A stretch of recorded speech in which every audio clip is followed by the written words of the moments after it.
ಊರಿಗೆ ನಮ್ಮ ತಂದೆ ದೊಡ್ಡ ಮನುಷ್ಯ, ಅಂದರೆ ವಿದ್ಯಾವಂತ. ನಮ್ಮ ಅಪ್ಪನೇ ನ್ಯಾಯ ಮಾಡ್ತಾ ಇದ್ದಿದ್ದು. ಪೊಲೀಸ್ ಸ್ಟೇಷನ್ಗೆ ಹೋಗ್ತಾ ಇರಲಿಲ್ಲ ಯಾರೂ, ನಮ್ಮ ಮನೆ ಮುಂದೆನೇ ನ್ಯಾಯ ಮಾಡೋರು.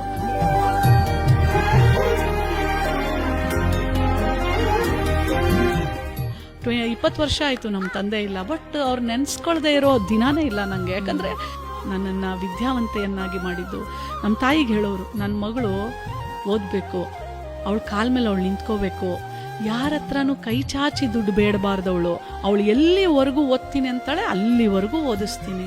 ನಾನು ಹೇಳ್ತೀನಲ್ಲ, ನಾನೇ ಮೊದಲನೇ ವಿದ್ಯಾವಂತೆ, ಮೊದಲನೇ ಡಾಕ್ಟ್ರು ಆ ಊರಿಗೆ.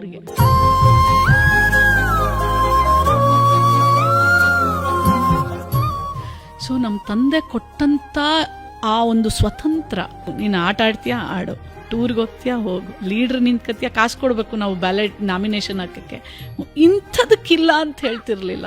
ಕಂದ ಕಂದ ನೀನೇ ಚಂದ ಅಂತ ಅಂತಾನೆ. ನನ್ನ ಹಾರೋ ರೆಕ್ಕೆಗೆ ಹಗ್ಗ ಕಟ್ಟಲಿಲ್ಲ, ಹಾರಕ್ ಬಿಟ್ರು. ನಮ್ಮ ತಂದೆ ಇರ್ಬೇಕಿತ್ತೇನೋ ನನ್ನ ನೋಡಕ್ಕೆ.